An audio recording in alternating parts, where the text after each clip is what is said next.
হ, আমনের মতন ফকিনি শুধু দরকারের লাগেই ফোন দেন, আর টাকার কথা কইলেই পুরা মায়েরে বাপ করে দেন।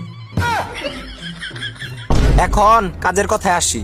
রাসেল ভাইপার মারার জন্য একটি অ্যান্টিডোট বানাইতে হইব, আর এর জন্য একটা রাসেল ভাইপার জীবিত দই আনতে হইব। তারপরে আমি একটা অ্যান্টিডোট বানাইতে পারবো।